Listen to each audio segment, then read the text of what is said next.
Bonjour les amis depuis Bordeaux. Je suis désolé pour ne pas pouvoir être parmi vous ce matin à Dinan, mais bon, depuis mon voyage en Argentine, j'étais en Argentine pendant une semaine et pour aider ma mère à déménager dans une autre ville. Donc à mon retour, je me retrouvais ma maison avec que de malades. Donc ma femme, ma fille, avec une grippe très forte.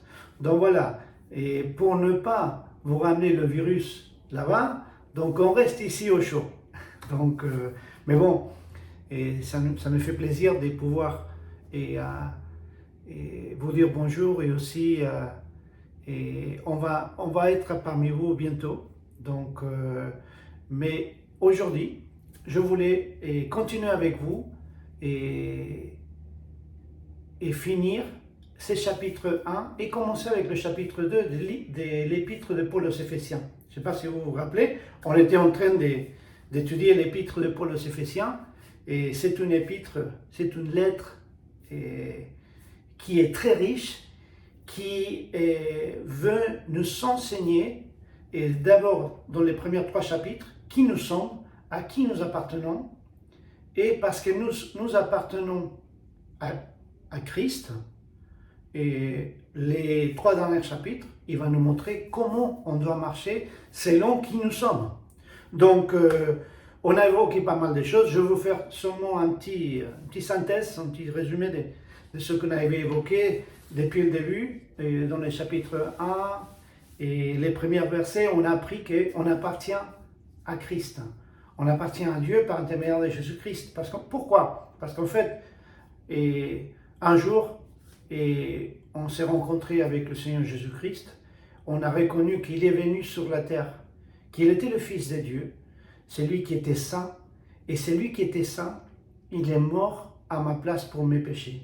Donc, dans ces croix-là, il est mort. Mais il n'est pas resté là, il est ressuscité. Et grâce à la résurrection, on peut avoir une espérance, une nouvelle vie. Donc du coup, on a appris que Dieu il a envoyé son Fils unique pour que nous recevons le pardon du péché et que nous pouvons recevoir cette espérance que c'est Jésus-Christ dans notre vie, dans notre cœur.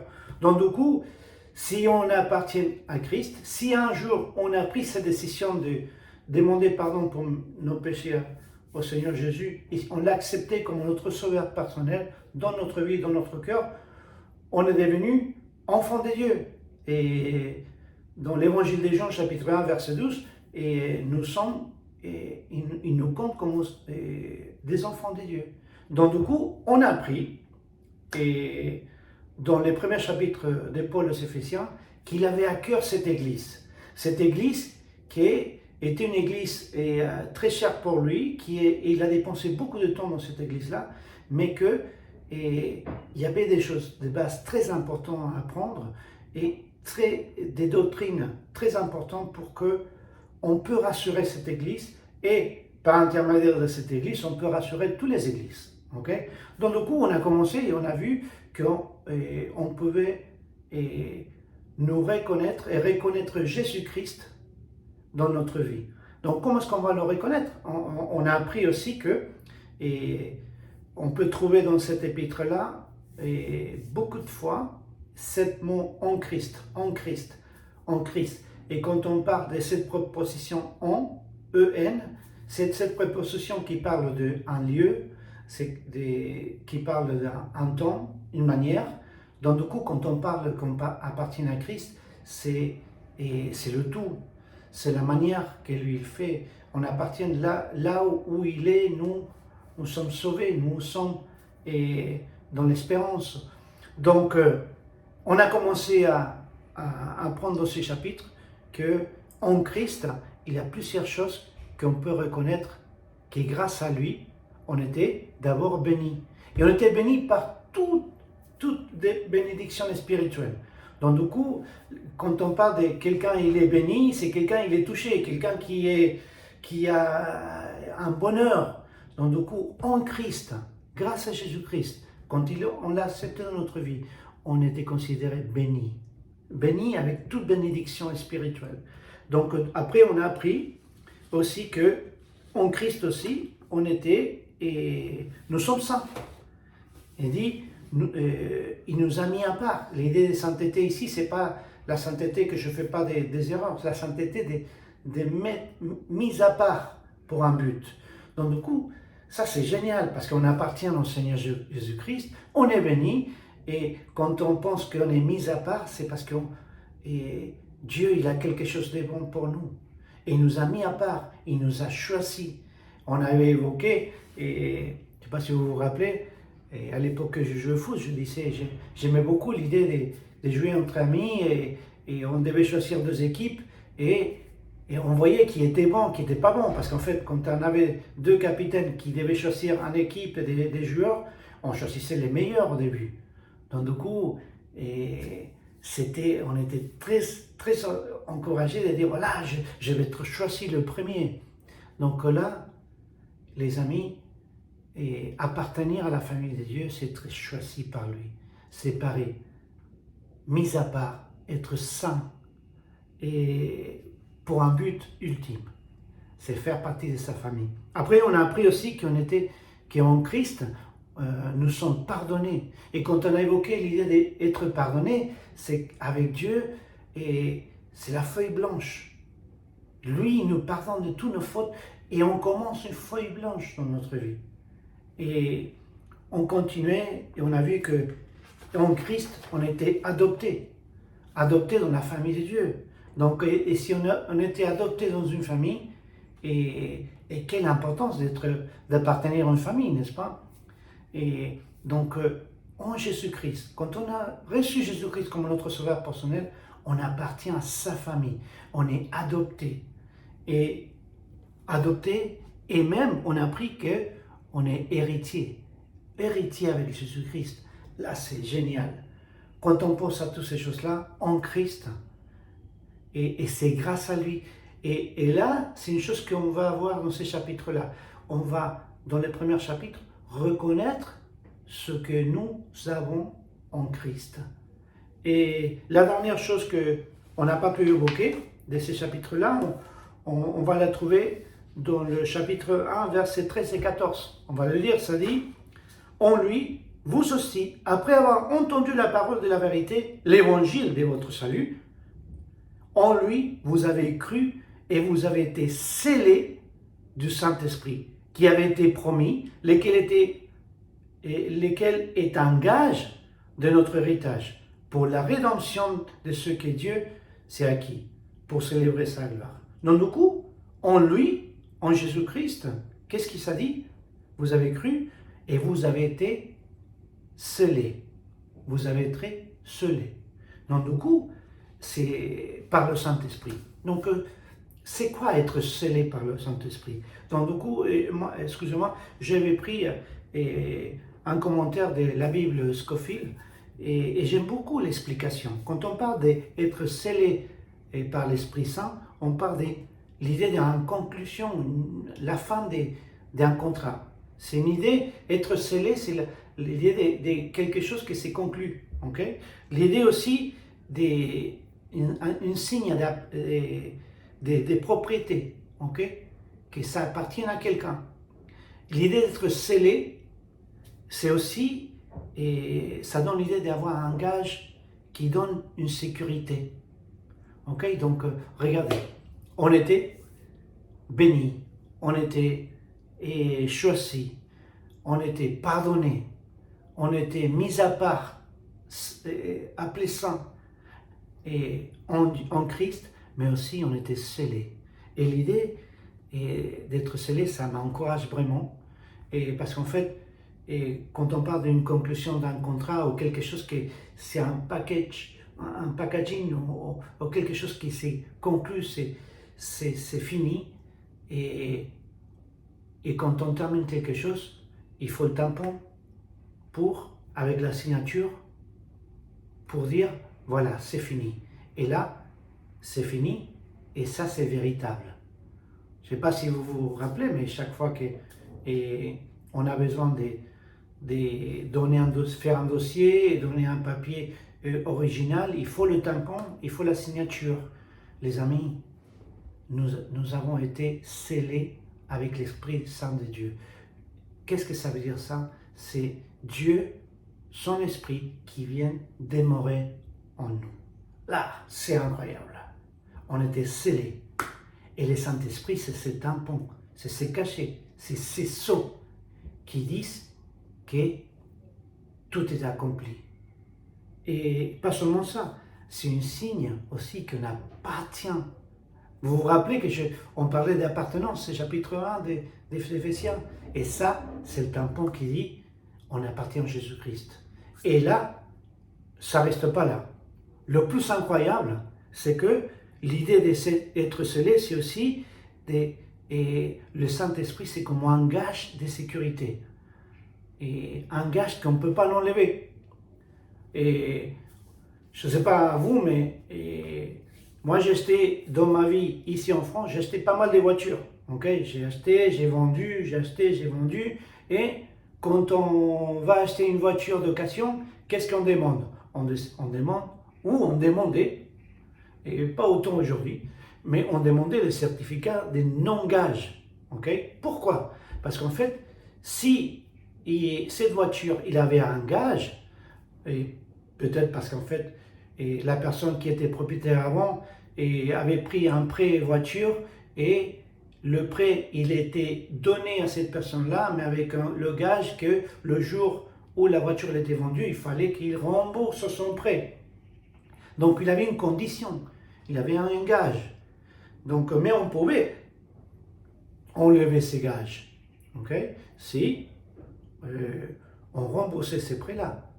Donc, on demandait le certificat de non-gage. Parce qu'en fait, s'il avait un gage, on ne pouvait pas l'acheter. Les amis, le Saint-Esprit, c'est cet gage qui nous donne la sécurité qu'on ne peut pas être enlevé de la famille de Dieu. Le Saint-Esprit, c'est cette gage qui ne peut pas être enlevé. C'est cette sécurité qu'une fois, une seule fois, on s'est repenti de nos péchés. On a accepté Jésus-Christ comme notre sauveur personnel. Et c'est le Saint-Esprit qui nous assure. En fait, c'est pas nous, hein, parce que nous, on est encore des pécheurs. En fait, on va commettre des erreurs. Mais ça n'enlève pas qu'on fait partie de la famille de Dieu. Et on était scellés. Et là, c'est incroyable. Là, pour moi, ça me rassure. Pourquoi? Parce que ça ne dépend pas de moi. Le salut, ça dépend de Jésus-Christ.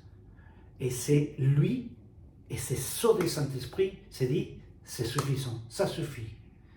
Et le Saint-Esprit, il demeure en nous. Et là, c'est très, très encourageant. Et il n'y a rien qui peut nous séparer, qui peut nous enlever de ces gages-là. Romains chapitre 8, versets 35 et 38 et 39, ça dit, qui nous séparera de l'amour de Christ? La détresse, l'angoisse, la persécution, la faim, le dénuement, le péril ou l'épée?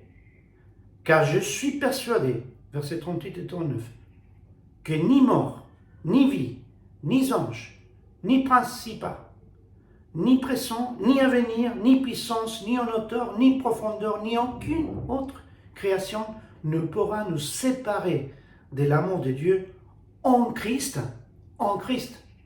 Jésus, notre Seigneur.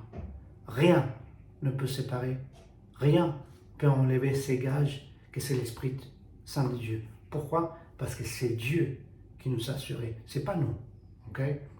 Donc, on arrive à ça, on a dû reconnaître, et dans ce chapitre 1, Jésus-Christ. En lui, on était bénis, on était pardonnés, on était séparés pour un but, mis à part pour lui, feuille blanche, mais aussi scellé. C'est conclu. Et c'est conclu par lui, pas par nous. Et on va voir plus tard que ça dépend pas de moi. Et on arrive au chapitre 2. Donc on va commencer. On va commencer après. Et quand j'arrive la prochaine fois à Dinan, on va continuer. Mais dans ce chapitre 2, dans le chapitre 1, on a dû reconnaître qu'on appartient à Jésus-Christ, c'est grâce à ce que lui, il a fait. Dans nos coups, dans ce chapitre 2, on doit reconnaître quoi? Notre condition personnelle. Dans nos coups, et on commence à lire et chapitre 2, verset 1, ça dit, vous étiez morts par vos offenses et par vos péchés, dans lequel vous marchiez autrefois, selon le train de ce monde, selon le prince de la puissance de l'air, de l'esprit qui agit maintenant dans le fils de la rébellion. Nous tous aussi, nous étions de leur nombre, et nous vivions autrefois selon les convoitises de notre chair, accomplissant les volontés de la chair et de nos pensées, et nous étions par nature des enfants des colères, comme les autres. Mais Dieu, qui est riche en miséricorde, à cause de son grand amour dont il nous a aimés, nous, qui étions morts par nos offenses, nous a rendus vivants. Donc, je ne sais pas si vous avez bien lu, et on va commencer avec un côté négatif, parce qu'il faut reconnaître notre condition. On a reconnu Jésus-Christ, ce qu'il a fait pour nous. Okay? Maintenant, il faut reconnaître de là où on vient, notre condition. Mais je ne veux pas finir avec un côté négatif, okay? Parce qu'en fait, et dans ces premiers trois versets du chapitre 2, c'est la réalité. Et la réalité, elle n'est pas belle pour nous. Okay? Mais, ça existe de mais Dieu. Mais Dieu. Et quand on a, et dans une phrase, quand on relate quelque chose, on parle de quelque chose et on décrit quelque chose et on arrive à mais, ça veut dire que tout ce qui s'est passé, ça ne compte plus. Et ici, on va arriver à mais Dieu. Et là, c'est très encourageant. Mais il faut reconnaître aussi notre condition. Okay? Donc du coup, vous étiez, notre condition, mort. Mort par vos offenses et par vos péchés. Donc l'idée ici, le mot mort, c'est le mort, et vous savez que le Nouveau Testament, il a été écrit à la base en grec. Donc le mot qu'on utilise pour mort ici, c'est le mot en grec nékros. Nékros, c'est le mot qu'on utilise pour quelqu'un qui est mort, qui est au cimetière. C'est quelqu'un nékros. Donc c'est fini. Il est mort. Il est séparé. Et il n'y a pas d'espérance. Ce qui est dans le cimetière, je ne sais pas vous, mais ça ne vous donne pas de l'espérance. Donc nous, la Bible dit, nous, sans Jésus-Christ, nous étions nékros, séparés. Séparés quoi? Séparés et spirituellement de qui? De Dieu. Dans Romains chapitre 3, verset 23, ça dit que nous sommes tous des pécheurs séparés de la gloire de Dieu. Séparés de Dieu.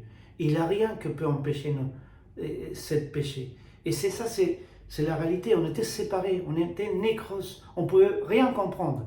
Aujourd'hui, on essaye de comprendre, on essaye de discuter des choses, des thèmes, de la vie, de le surnaturel. Mais les amis, je veux vous dire, sans Jésus-Christ, on est mort, on est nékros. Il n'y a pas d'espérance, il n'y a pas des sagesse qui peut nous aider à comprendre. Okay? On est séparé de Dieu. Et là, plus tard, dans les versets, ça dit, on est destiné à la colère. Vous voyez, et Romains chapitre 9, verset 27, ça dit, et la paye du péché, le salaire du péché, c'est la mort. Donc, la colère de Dieu, c'est la mort, c'est la séparation définitive. Et là, on était scellés, on était destinés à la mort. Okay?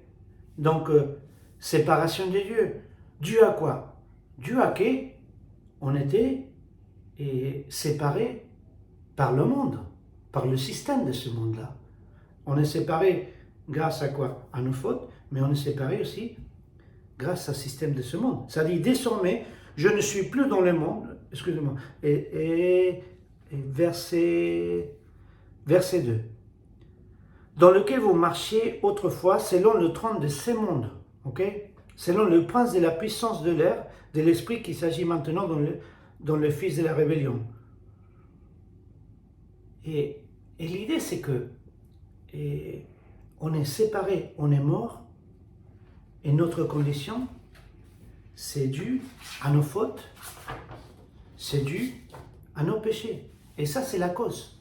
La condition, mort, séparés de Dieu. Sans Dieu et grâce au péché, on ne peut rien faire. Et séparés aussi grâce au système de ce monde-là.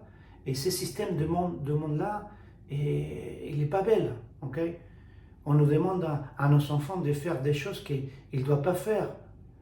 Et ils sont jeunes et ils se mettent à boire de l'alcool, ils essaient de la cigarette, plein de choses que comme parents, des fois, nous, on ne veut pas.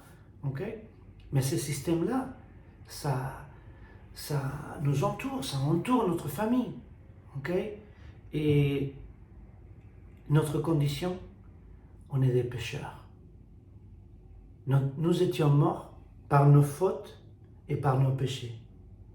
Donc du coup, notre condition mort, la cause, pourquoi? Pour nos péchés. Et en Romains chapitre 1, versets 28 et 32, ça dit « Comment ils n'ont pas jugé, vont reconnaître Dieu, Dieu les a livrés à leur manque de jugement. » Et là, on parle du système de ce monde-là. De sorte qu'ils font des choses indignes.